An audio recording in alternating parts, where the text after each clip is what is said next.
무성하지 못하며 포도나무에 열매가 없으며 감람나무에 소출이 없으며 밭에 먹을 것이 없으며 우리의 양이 없으며 요양간에 소가 없을지라도 나는 여호와로 말미암아 즐거워하며 나의 구원의 하나님으로 말미암아 기뻐하리로다. 아멘. 자비로우신 하나님 아버지, 오늘도 저희들이 하나님을 예배할 수 있도록 인도하여 주심에 감사드립니다.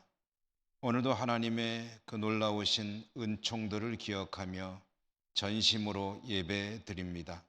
우리 예배를 기쁘게 받아주시고 은혜 내려 주시옵소서.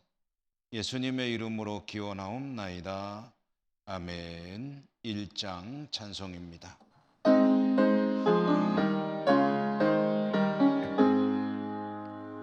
만복의 근원 하나님, 온 백성 찬송 드리고 저 천사여 찬송하세. 찬송 성부 성자 성령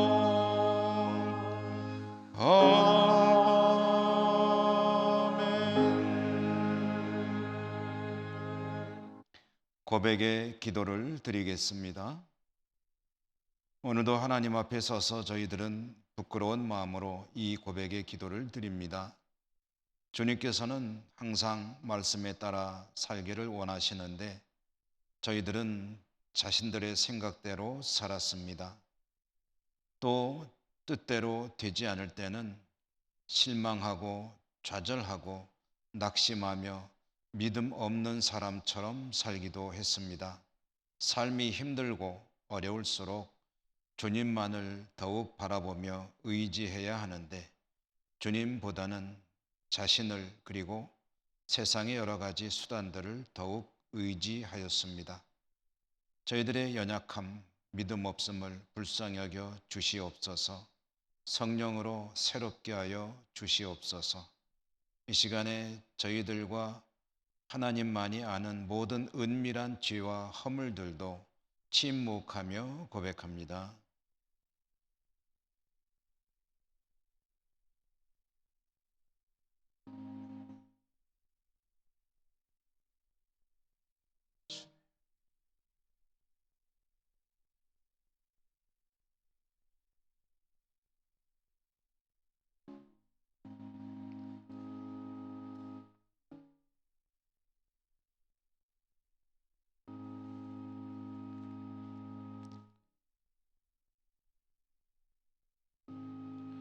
하나님의 사죄의 말씀입니다. 자기의 죄를 숨기는 자는 형통하지 못하나 죄를 자복하고 버리는 자는 불쌍히 여김을 받으리라. 아멘. 성시 교독, 교독문 32번. 여호와여, 내가 주께 피하오니 내가 영원히 수치를 당하게 하지 마소서.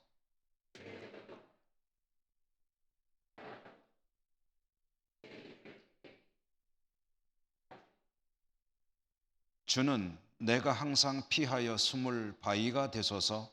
주께서 나를 구원하라 명령하셨으니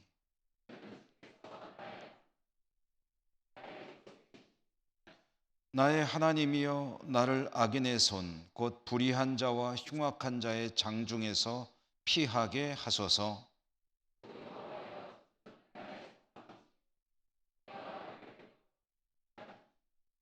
내가 모태에서부터 주를 의지하였으며 나의 어머니의 배에서부터 주께서 나를 택하셨사오니.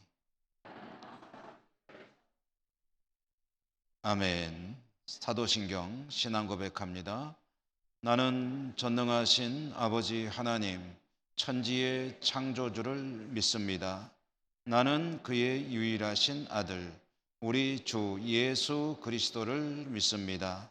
그는 성령으로 잉태되어 동정녀 마리아에게서 나시고 본디오 빌라도에게 고난을 받아 십자가에 못 박혀 죽으시고 장사된 지 사흘 만에 죽은 자 가운데서 다시 살아나셨으며 하늘에 오르시어 전능하신 아버지 하나님 우편에 앉아 계시다가 거기로부터 살아있는 자와 죽은 자를 심판하러 오십니다. 나는 성령을 믿으며 거룩한 공교회와 성도의 교제와 죄를 용서받는 것과 몸의 부활과 영생을 믿습니다. 아멘. 66장입니다.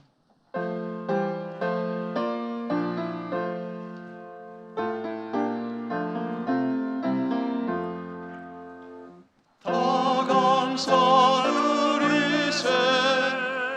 온 마음을 주께 바쳐 그 섭리 놀라워 온 세상 기뻐하네. 예부터 주신 복 한없는 그 사랑 선물로 주시네.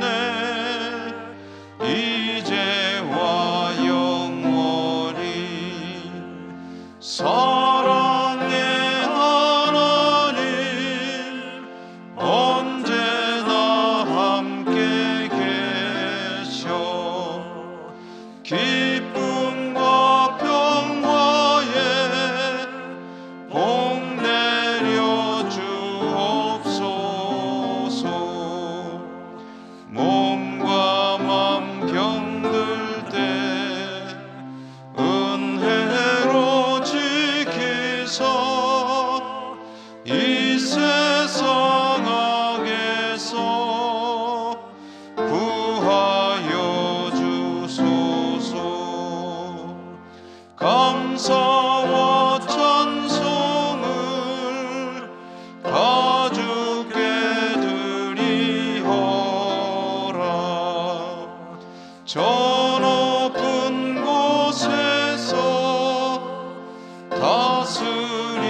다스리시는 주님 영원한 하나님 다 경배하여라. 전에도 이제도 장래도 영원히 아멘. 안경진 장로님 기도 인도하시겠습니다.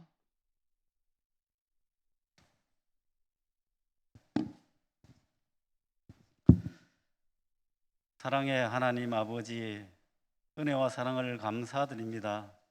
오늘도 거룩한 주의 날 사랑하는 성도님들이 함께 모여서 하나님 앞에 예배드리게 됨을 감사드립니다. 하나님이 기뻐 받으시는 영과 진리로 예배하는 저희 모두가 되게 도와주시옵소서.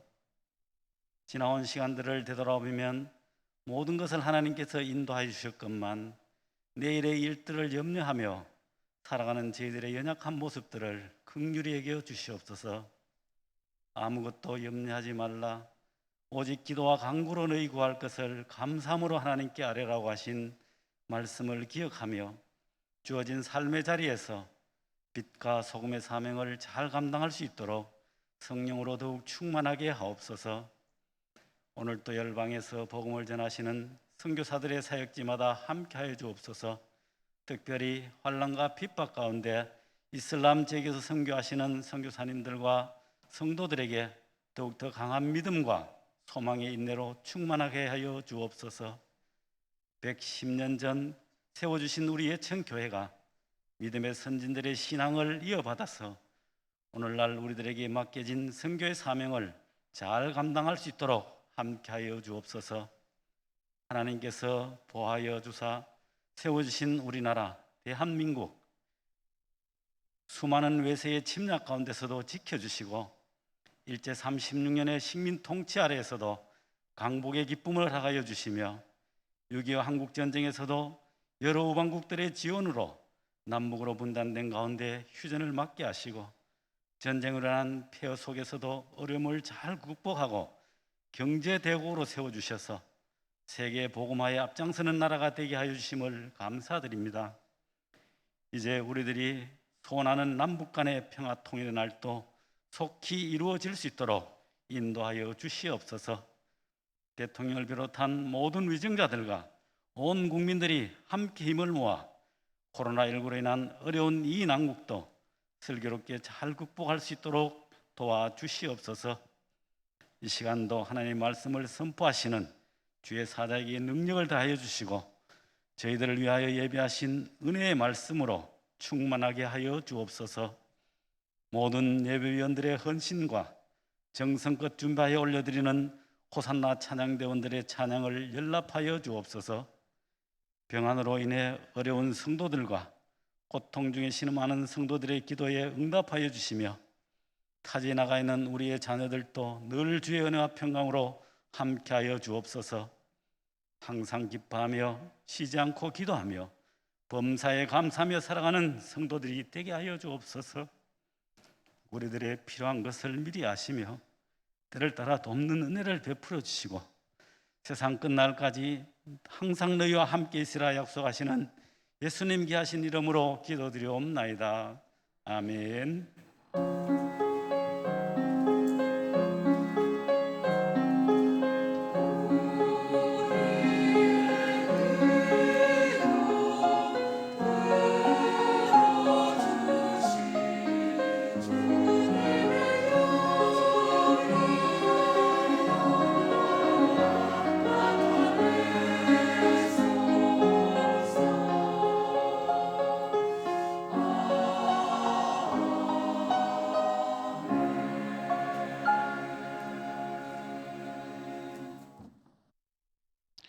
오늘 하나님께서 주시는 말씀을 봉독하겠습니다.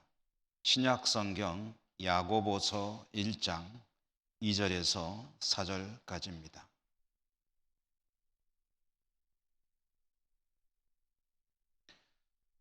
내 형제들아, 너희가 여러 가지 시험을 당하거든 온전히 기쁘게 여기라. 이는 너희 믿음의 시련이 인내를 만들어내는 줄 너희가 알미라. 인내를 온전히 이루라. 이는 너희로 온전하고 구비하여 조금도 부족함이 없게 하려 함이라. 아멘. 호산나 찬양대 찬양 하나님께 올려드리겠습니다.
아멘.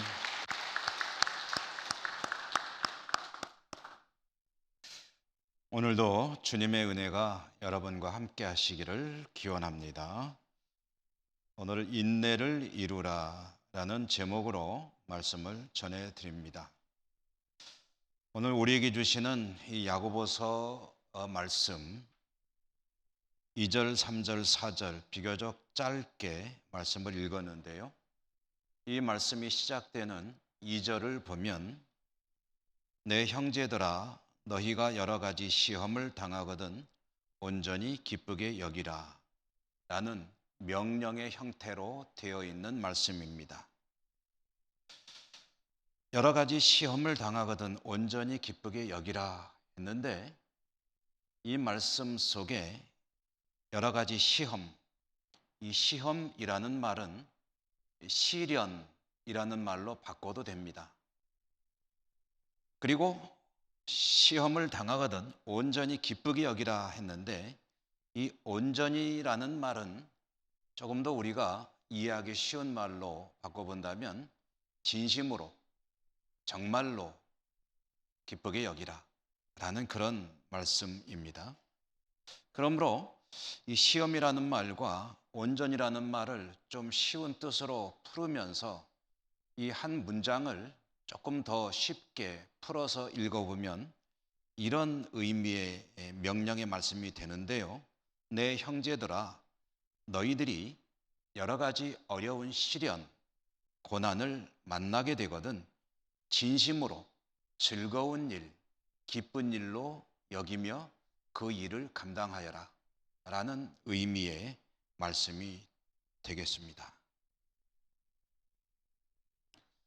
이것은 하나님의 명령인데요. 여러분 이 말씀을 들으면서 어떤 생각이 드십니까? 이 말씀을 듣고 고개를 끄덕이며 공감하시게 됩니까? 아니면 조금은 거부감이 드십니까? 성경이 이렇게 말씀하니까 당연히 우리는 그 말씀을 그대로 받아들여야지요 라는 생각을 하겠지만 그러나 이 말씀이 아무런 의문 없이 거부감 없이 그대로 받아들여지느냐? 솔직하게 말해본다면 아마 여기 계신 분들 모두가 그렇지 않을 것입니다. 저도 그렇습니다. 시련이 닥쳐왔는데 환난이 왔는데 그것을 즐거운 마음으로 기쁜 마음으로 받아들이라 라는 이 말씀, 이 하나님의 말씀이므로 노골적으로 거부하거나 또는 언짢아하거나 또는 거절할 수는 없겠지만 그렇다고 해서 그 말씀에 공감해서 정말 다가오는 시련과 환난을 즐거운 마음으로 기쁜 마음으로 맞이할 사람은 아마 없지 않겠느냐? 그럴 사람이 있겠느냐? 그러면서도 이것은 사람의 말이 아니고 하나님의 명령이므로 우리는 이 말씀을 받으면서 공감이 되지는 않겠지만 공감이 되느냐의 여부와는 관계없이 어떻게든 이 말씀을 받아들이고 나에게서 이루어지게 해야 되겠다 하는 생각도 동시에 가지게 되지 않습니까? 그렇다면 여기서 자연스럽게 이런 질문을 하게 됩니다. 어떻게 하면 그럴 수 있느냐? 어떻게 하면 어떤 시련과 환난이 와도 하나님 말씀대로 기쁜 마음으로 즐거운 마음으로 그것을 받아들일 수 있겠느냐? 과연 그게 가능하겠느냐? 어떻게 하면 그럴 수 있을까? 우선 먼저 성경이 말씀하는 바를 조금 더 정확히 짚어봐야 되겠습니다. 성경이 기록된 상황 가운데서 읽는 것이 상당히 중요한 일이죠. 그래서 오늘 우리들도 이 야고보서 말씀이 기록된 상황 속으로 들어가 보도록 하겠습니다. 오늘 우리에게 주시는 말씀이 들어있는 이 야고보서라고 하는 성경, 이 야고보서를 기록한 기록자는 야고보 사도입니다. 그는 예수님의 혈통상으로 동생이죠. 그리고 초대교회 예루살렘 교회 성령이 강림하시고 수많은 사람들이 회심하여 이루어진 하나님의 교회 공동체, 그 초대교회 예루살렘 교회의 지도자였던 사람이 바로 야고보 사도입니다. 이 야고보 사도가 기록한 이 서신 형태의 글, 그런데 여러분 또 이 초대교회 시대에 기록되었다라고 하는 이 말씀을 생각하면서 초대교회라는 단어를 생각해 보면 여러 가지 떠오르는 연상되는 그런 이미지들이 있죠. 초대교회라는 말만 들어도 얼른 같이 떠오르는 이미지 어떤 것입니까? 어떤 생각이 드십니까? 아마 대부분 여러분의 뇌리 속에는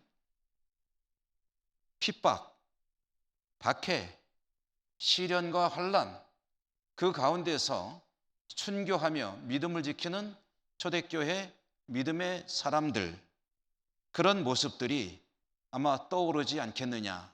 아마 대부분 그러실 것입니다. 초대교회라는 것은, 이 단어는 우리 가운데 시련이라는 말과 거의 같은 말로 이미지가 각인되어 있죠.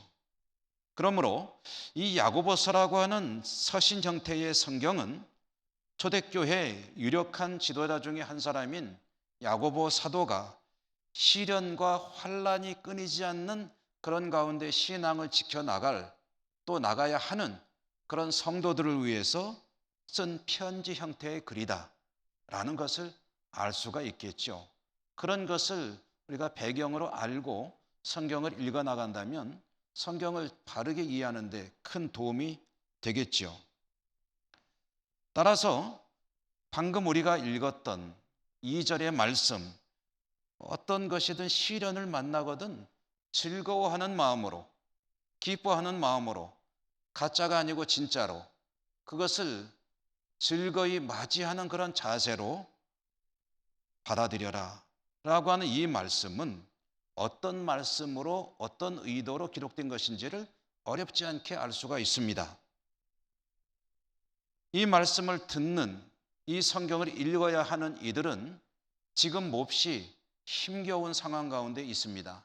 시련과 환난이 연속되는 어려운 상황, 혹독한 박해 속에 살아가야 하는, 그리고 믿음을 지켜야 하는 성도들, 이어지는 고난의 연속, 그 성도들에게 야고보 사도가 말하는 거예요. 뭐라고요? 너희들이 시련 가운데 있으나 닥쳐오는 그 어려움들을, 시련을 즐거운 마음으로 맞이해라.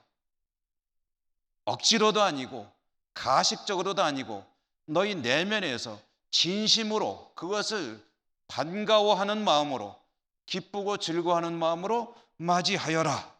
그리고 그것을 감당해라 라고 명하고 있다는 그런 말씀입니다. 그러면 우리는 다시 서두에 드렸던 그 질문으로 다시 돌아가게 됩니다. 이 명령을 받는 성도들은 과연 이 말씀을 듣고 어떤 생각을 하게 될까? 받아들일 수 있을까? 정말 그렇게 시련과 환난을 맞이할 수 있을까? 만약 그들이 그런다면 어떻게 그럴 수 있는 것일까? 또 조금은 삐딱하게 생각해 본다면 왜 그러야 하는가? 왜 시련과 환난이 와서 아프고 지금 죽을 지경인데 그것을 즐거워하고 기뻐하는 그런 마음가짐을 가져야 되는가? 왜 그래야 되지? 솔직히 말하면 그렇게 할 수도 없거니와 그렇게 하고 싶지도 않은 것이 인지상정 아니겠습니까? 고통스러운 시련이 파도가 밀려오듯이 끊임없이 다가올 때 그것을 즐거워하며 어서 오십시오 하고 맞이할 사람이 도대체 누가 있겠는가? 그렇게 의문을 제기할 성도들, 그리고 우리들을 위해서 하나님께서 그래야 하는 이유를 밝혀주십니다. 왜 그래야 되느냐? 이어지는 말씀 3절이 바로 그 내용인데요. 3절의 말씀을 한번 같이 읽어보실까요? 3절 읽겠습니다. 시작. 이는 너희 믿음의 시련이 인내를 만들어내는 줄 너희가 알미라. 아멘. 너희 믿음의 시련이 인내를 만들어내기 때문이다. 믿음의 시련이라고 했는데 이 믿음의 시련, 이 시련이란 말은 앞에 우리가 지나온 2절에도 들어있었죠. 시련, 환난. 그런데 이 믿음의 시련, 이 3절에서 쓰인 시련이라는 말은 2절에서 쓰인 시련과는 좀 내용이 다른 그런 의미의 용어입니다. 이 말은 시련, 환난, 시험 이런 의미로 쓰인 것이 아니고요. 이 3절에서 쓰인 이 시련이라는 말은 의미가 뭐냐면 연단 또는 정죄라는 의미가 됩니다. 연단, 정죄 뭐죠? 트레이닝 시키고 정죄, 깨끗하게 하는 것이다.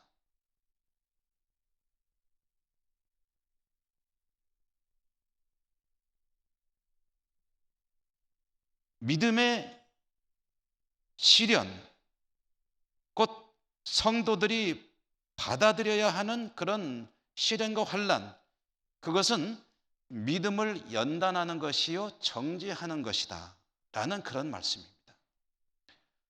그래서 믿음의 연단과 정죄를 통해서 뭐가 이루어지냐면은 성도의 인내가 이루어집니다. 성도의 인내가 이루어지는 것을 그대들은 잘 알고 있지 않느냐. 그러므로 즐거운 마음으로 받아들이라 라는 그런 이야기가 되는 것입니다. 이런 믿음에 대한 연단, 정죄 작업이 성도의 인내를 이룬다는 사실 그대들은 잘 알고 있지 않은가. 그러므로 시련과 환난이 다가올 때 그것을 즐거운 마음으로 맞이하여라. 그리고 감당하여라 라고 하나님께서 사도를 통해 성도들에게 말씀하고 계십니다. 여러분, 성도들에게 있어서 어떤 시련과 환난이 다가올 때 그 성도가 보이는 반응은 크게 두 가지로 나눌 수 있을 것입니다. 아마 여기 계신 여러분들과 저도 이 둘 중에 한 부류에 속할 것입니다. 믿음으로 살아간다고 하는데 그에게 환난이 닥쳐왔을 때 그는 어떻게 반응할까? 어떤 이들은 그렇게 닥쳐온 시련과 환난이 힘겹고 괴로워서 그것 때문에 하나님을 향해서 불만을 가지게 될 것입니다. 불만에서 더 나아가게 되면 하나님을 원망하게 되겠죠.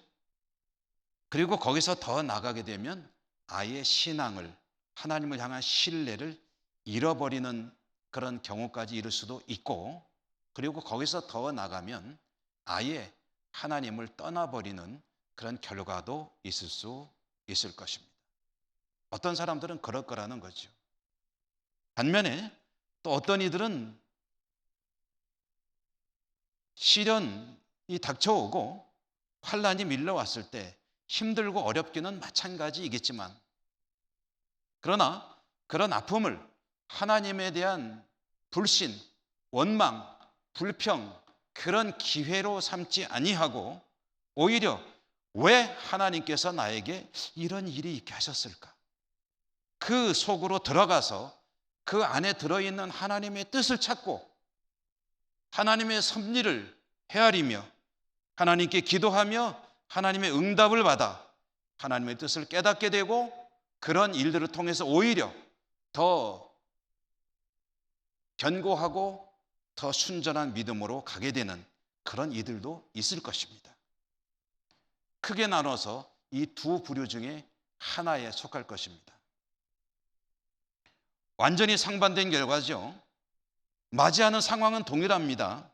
아픕니다. 괴롭습니다. 슬픕니다. 힘겹습니다.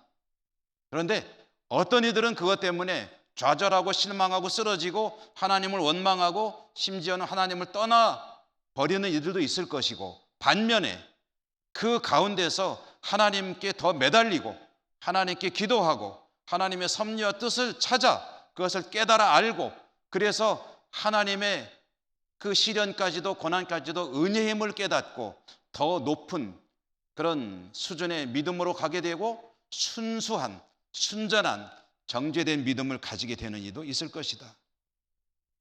그런데 이 완전히 상반되는 두 가지의 반응, 이 차이가 무엇으로부터 오는 것인가? 어디에서부터 이것이 갈라지기 시작하는가?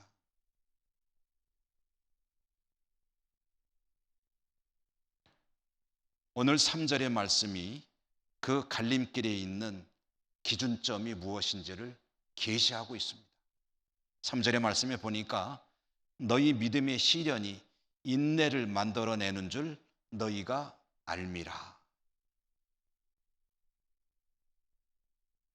믿음의 시련이, 믿음으로 맞이하는 그 시련을 통한 연단과 정죄의 과정이 나의 믿음의 인내를 만들어내는 것을 알기 때문에 너희는 기쁘게 여겨야 된다, 그런 말씀이고요.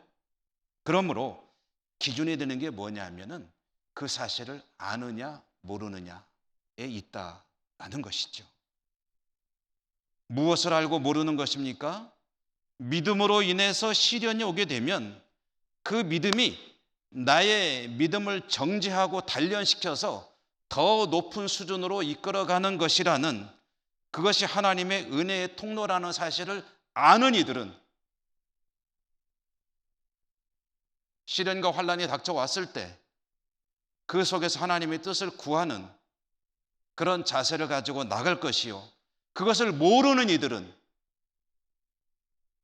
시련을 통해서 하나님이 나를 연단하고 정죄하고 더 높은 수준으로 올리는 하나님의 섭리와 역사라는 것을 모르는 이들은 그저 아픈 사실만을 자각하면서 왜 이러시느냐고 하나님께 항의하며 따지면서 빨리 문제 해결해 주지 않으면 나는 당신을 떠날 수도 있소이다 라고 하며 하나님을 향해 나가던 그 발길을 돌려버리기도 한다라는 것이죠.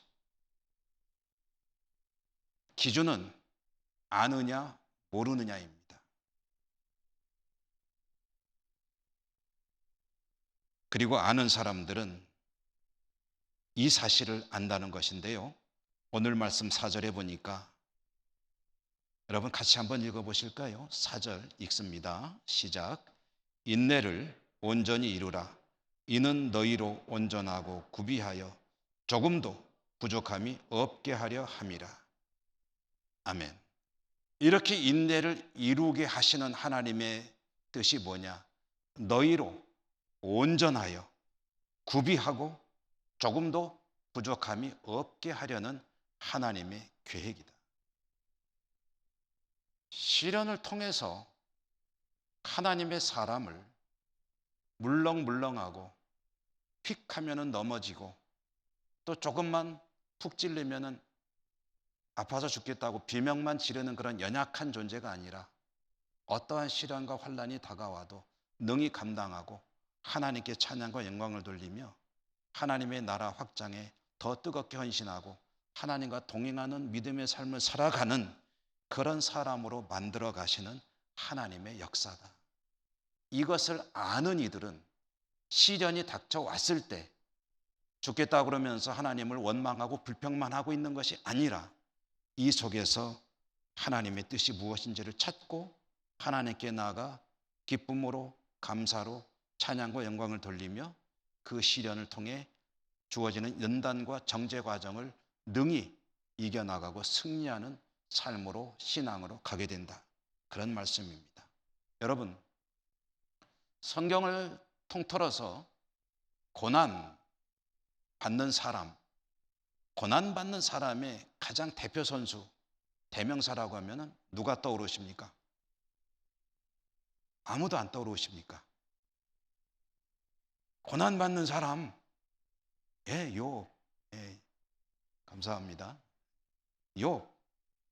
그 욥기에 보면은 유명한 말씀들이 몇 구절 우리가 기억하는 구절들이 있죠. 그 중에 가장 우리가 즐겨 암송하고 그 말씀을 통해 힘을 얻는 그런 구절 23장 10절의 말씀. 나의 가는 길을, 내가 가는 길을 그가 아시나니 그가 나를 단련하신 후에는 내가 순금같이 되어 나오리라. 이 순금하니까 조금 약간 좀 어색하게 들리죠. 과거 우리가 쓰던 개역 한글 성경에는 정금같이 나오리라. 정금이 조금 더 익숙하죠, 우리에게는. 그런데 어찌됐든 욥과 같이 그 엄청난 시련과 고난 속에 있던 그가 하는 말이, 그가 나를 단련하신 후에는 내가 순금같이 깨끗한 금이 되어 나오리라. 원래는 광석이라는 것이 불순물이 많이 섞여 있죠. 근데 그 불순물이 많이 섞여 있는 그 광석이 깨끗한 99.9999%의 순금이 되기 위해서는 그 광석이 녹여져야 되고 깨져야 되고 수많은 정제 과정을 거쳐야만 깨끗한 금이 나오게 되는 것이죠. 여러분, 오늘 우리가 받은 이 말씀 3절에 너희 믿음의 시련의 의미는 바로 그런 뜻입니다. 하나님께서 광석과 같은 존재인 나를 순금과 같은 존재로 만들기 위해서 여러 가지 방법을 쓰시는데, 그 중에는 시련과 고난이라는 그런 과정도 있다는 것이고, 그것을 잘 견뎌 이길 때에 하나님이 원하시는 그런 순도 높은 신앙의 사람으로 거듭나게 되는 것이다. 그걸 아는 사람은, 모르는 사람은 죽겠다는 소리만 하고요, 아는 사람은 하나님 감사합니다, 무슨 은혜를 주시려고 또 이런 일이 있게 하십니까? 하고 하나님 역사 속으로 들어가서 하나님의 뜻을 구하는 그런 사람이 된다는 것이죠. 그러므로 성도의 갈 길은 무엇이냐? 그런 끊임없이 이어지는 시련과 환난의 과정에 연단과 정죄 과정을 잘 이겨내는 인내를 온전히 이루라 하는 것이 오늘 말씀의 핵심 주제가 되겠습니다. 인내를 이루라. 포기하지 말고, 주저앉지 말고, 불평과 불만하면서 하나님께 항거만 하고 있지 말고, 이것이 하나님의 은혜라는 것을 깨닫고 이해하며 인내를 이루는 성도가 되어라. 이 정도 말씀을 듣고 나면 사실 그런 생각을 하게 되죠. 그러고 싶죠. 그런데 그게 쉽지가 않기 때문에 고민이 되는 거죠. 여러분, 사실 우리가 믿음으로 사노라 하지만은 우리 믿음이라는 게 사실 따지고 보면 별거 아닙니다. 우리 믿음이라는 게 뭐 그렇게 대단한 게 아니에요.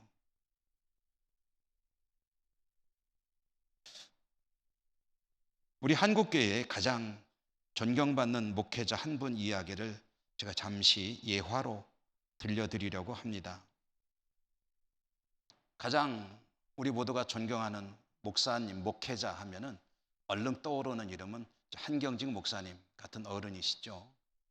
한경직 목사님보다 좀 다음 세대, 비교적 그 이후의 세대들 가운데 또 존경받는 분 하면은 아마 서울의 사랑의 교회를 개척하고 목회하였던 옥하는 목사를 떠올리게 될 것입니다.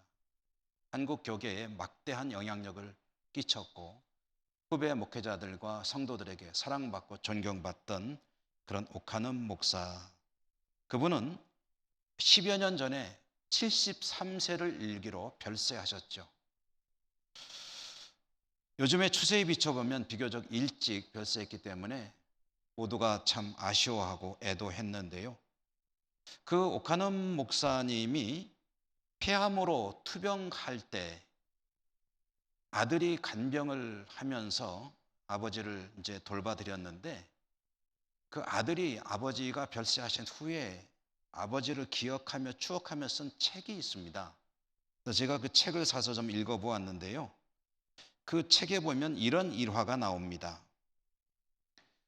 은퇴하고 폐암이 발견이 돼서 이제 투병을 하고 병원에 입원해 있는데 이제 의사도 그러고 본인도 아는 거죠. 지금 상당히 좀 상태가 좋지 않다.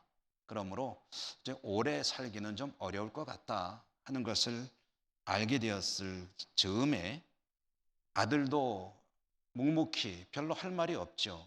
아버지도 좀 침울한 가운데 병상에 있고 아들도 그렇게 아버지 곁을 지키는데 뜬금없이 아버지가 문득 이런 말을 하는 겁니다. 아들의 이름을 부르면서 아무개야, 내가 왜 이렇게 살았는지 모르겠다. 정말로 나는 재미없게 살았다. 나처럼 재미없게 산 사람이 또 있을까? 아버지가 아들에게 건넨 이야기입니다. 자, 여러분, 이 말의 뜻이 뭐냐 하면요, 평생 교회밖에 모르고 주님 위해서 헌신하며 산다고 살았는데 지금 내 인생에 마감되는 이 시점이 되니까 그게 그렇게 대단한 거였나 생각이 든다. 다른 사람들처럼 가족들과 함께 즐거운 시간도 가지고 재밌는 시간도 가지고 이것저것 여러 가지 어떤 일들을 해가면서 좀 했더라면 내 인생이 좀 재미있지 않았을까? 나는 너무 재미가 없이 살았어. 내가 아는 거는 교회밖에 없고 내가 아는 거는 그저 복음 전하는 것밖에 없었어. 근데 지금 생각하니까 난 너무 재미없게 산 것 같다. 가족들한테도 미안하고 그런 의미의 말을 하는 거예요. 여러분, 평생을 주님을 위해 헌신하며 살았다고 하는 존경받는 목회자였는데 암투병을 하면서 몸과 마음이 쇠약해지고 그리고 뭔가 이제는 남은 시간이 얼마 안 된다는 그런 즈음에 이르렀을 때에 그의 마음속에는 그렇게 살았던 삶 자체가 별로 가치가 없어 보이는 거예요. 뭡니까? 그렇게 위대한 목회자로 추앙받는 분도 그 즈음에 이르르니 믿음이라는 것이 그렇게 허물어질 수 있는 위기를 만나게 된다는 거예요. 하나님을 위해 평생 헌신하고 살았으면 마지막 이제 삶을 마감할 때쯤 되면은 하나님, 그동안에 이렇게 참 의미 있게 보람 있게 살 수 있었던 것은 나의 의지와 나의 노력이 아니라 하나님의 은혜였습니다. 감사합니다. 이렇게 고백을 하면서 좀 더 은혜롭게 그 마지막 시간들을 보내야 되는 거 아닌가요? 그런데 그런 분이 이런 말을 했다는 거죠. 난 정말 재미없게 살아서 굳이 그렇게 살 필요 없었는데.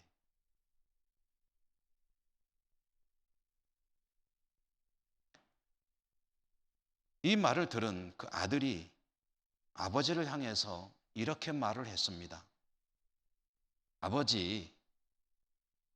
아버지처럼 재미있게 산 사람이 어디 있습니까? 아버지는 아버지가 가장 좋아하는 일을 마음껏 전심으로 다 하지 않으셨습니까? 만약에 지금 말씀하시는 것처럼 아버지가 적당히 하면서 놀기도 하고 그리고 사람으로서 여러 가지 즐거운 일들을 추구하며 살았더라면 지금 아버지가 자신의 삶을 돌아보며 내 인생 참 재미있게 살았다 라고 말씀하실 것 같으세요? 데레사 수녀가 인도의 캘커타에서 그렇게 빈민들과 평생을 보냈는데 어느 날 어떤 사람이 데레사 수녀를 초청해 가지고 화려한 사람들만 모여 산다는 그 헐리우드의 어떤 동네에 가서 거기다가 모셔놓고 좋은 집에서 매일매일 파티로 이어지는 삶을 살게 한다면 데레사 수녀가 아이고 나 행복하게 살았다라고 말할까요? 그분이 자신이 가장 만족하는 인생을 살았듯이 아버지도 아버지에게 가장 행복한 삶을 사셨잖아요. 절대로 재미없는 인생이 아니라 가장 재미있고 행복하고 멋진 인생을 사셨잖아요. 아들이 이렇게 말했더니 그 오카노 목사님이 그런 거겠지, 그런 거 맞겠지 하고 아들하고 대화하는 장면. 저는 그거를 보면서 참 그렇게 훌륭하신 존경하는 목회자도 뭔가 마음이 쇠약해지고 삶이 끝날 때쯤 되니까 평생을 하나님의 일을 한다고 살았지만 이렇게 약해지고 믿음이 흔들리는 그런 상황 가운데로 가는구나 하는 것을 보면서 인간의 연약함을 다시 한번 느끼지 않을 수가 없었습니다. 자신의 삶에, 평생 바쳤던 자신의 삶에 회의가 가져오는데 아들의 한마디로 또 위로를 얻는 모습이 얼마나 나약해 보입니까? 신앙으로 산다고 하지만 어려움이 찾아오면 저나 여러분 우리들의 믿음은 태풍을 만난 깃발처럼 여지없이 흔들리고 때로는 꺾이기도 하고 넘어지기도 하지요. 오늘날 코로나를 겪고 있는 한국 사회, 삶의 현장은 황폐해지고 어렵지 않은 이가 없는 시대를 살고 있습니다. 여러분 모두 많이 힘드시죠? 그런데 이 시련을, 우리에게 닥쳐오는 여러 가지 어려움들을 오늘 말씀으로 해석해 보면 두 가지 반응으로 해석을 하게 될 것입니다. 어떤 이들은 어려워 죽겠는데 하나님은 도대체 뭐 하시는 거야? 이럴 때 도와주지도 않고 해결해 주지도 않고 돌봐주지도 않고 그러면서 마음에 믿음에 회의가 들게 되고 하나님을 원망하다가 그 믿음이 점점 흔들리고 자칫 믿음을 떠나는 그런 길로 가는 이도 있을 것이고, 또 어떤 이들은 이렇게 어려움이 닥쳐올 때 하나님께서 나보고 더 기도하라고 하시는구나, 하나님께서 나를 더 하나님께 매달리라고 찾으시는구나, 하나님이 이 일을 통해서 나를 더 단단하게 연단하시는구나, 그리고 나를 더 순전한 믿음으로 높은 곳에 서게 하려 하시는구나. 그러므로 어려움에 굴복하지 말고 즐겁게 맞이하자, 이 시련을 즐기자, 그리고 하나님의 섭리가 역사가 나에게서 나타나게 하자, 한번 해보자 하는 그런 자세를 가지는 이들도 있을 것입니다. 여러분은 어떤 쪽이신가요?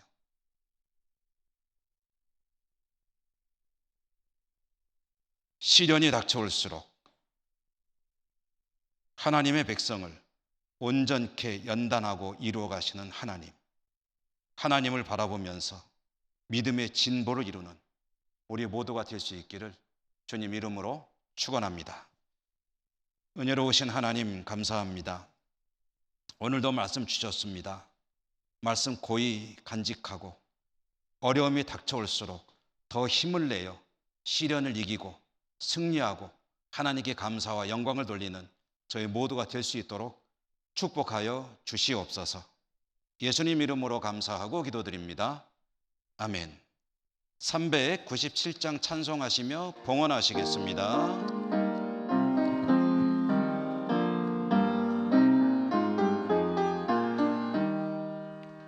주 사랑 안에 살며 두려움 없으며 그 사랑 변함없어 늘 마음 편하다. 저 폭풍 몰아쳐서 내 마음 떨려도 주 나의 곁에 계셔 겁낼 것 없어라. 주 나의 목자시니 부족함 없으며 주 인도하는 대로 늘 따라가리라. 그 지혜 나를 깨쳐 내 앞길 밝히니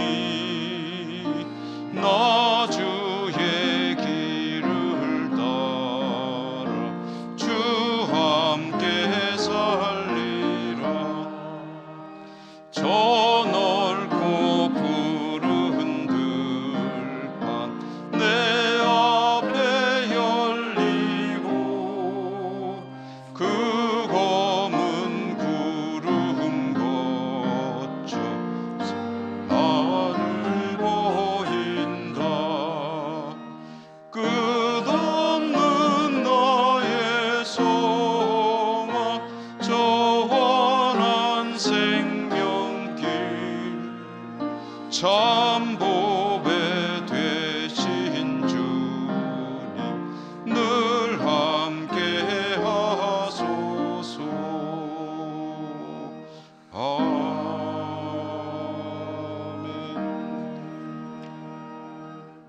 하나님, 오늘도 하나님 예배하는 자리에 있게 하심에 감사하고, 하나님을 향해 나오는 저희들이 빈손으로 오지 않고 예물을 드릴 수 있도록 저희 삶에 물질 주신 것을 감사합니다. 모든 것이 다 하나님께서 주시는 것임을 고백하며 하나님께 마땅히 드릴 부분 거룩하게 정성껏 구별하여 올려드립니다. 기쁘시게 받으시고 드리는 저희의 삶이 복되게 하시며, 힘들고 어려운 시대 오늘 주신 말씀과 같이 믿음으로 연단의 과정 잘 이기고 승리하는 주의 백성들 저희 모두가 다 되게 하여 주시옵소서. 예수님 이름으로 감사하고 기도드립니다. 아멘.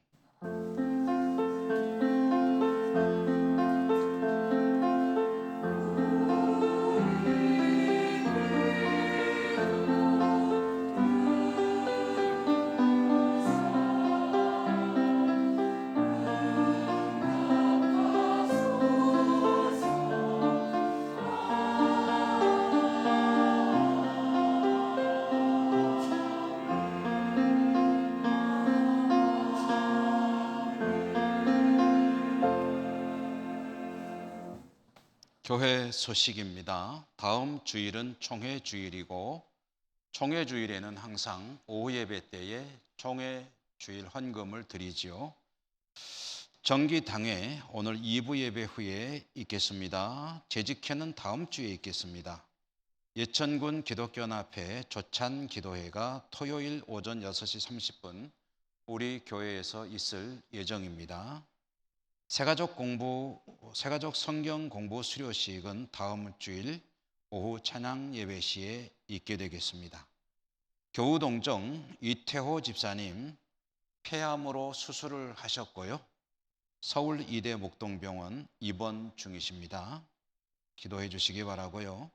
주보에 없는 광고, 장례 광고입니다. 김정섭 집사님께서 별세하셨습니다. 어젯밤 늦게 별세하셨고요. 그래서 3일장이기 때문에 내일 8시에 발인을 하게 되겠습니다. 장례식장은 권병원 장례식장이고, 오늘 오후 4시 오후 예배 다 마친 후에 권병원 장례식장에서 입관 예식이 있을 예정입니다. 여러분 참고하시기 바랍니다. 자, 우리 곁에 계신 분들하고 인사하며 축복하며 일어나시겠습니다. 사랑합니다. 축복합니다.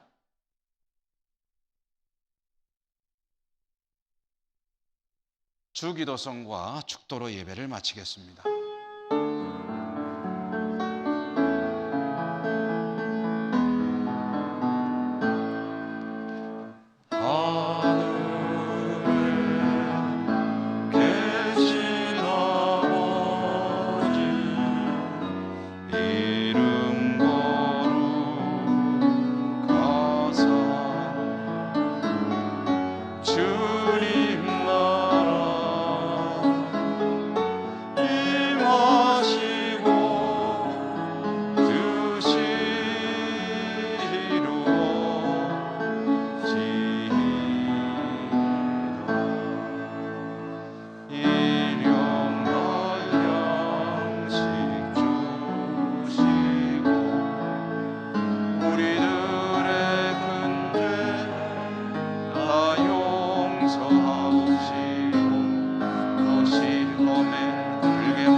사랑의 하나님, 하나님을 예배하고 또다시 삶의 자리로 나가는 주의 백성들, 어디 있든지 함께 계셔 주시고 인도해 주시고 지켜 주시고 보호해 주시고 축복하여 주시옵소서.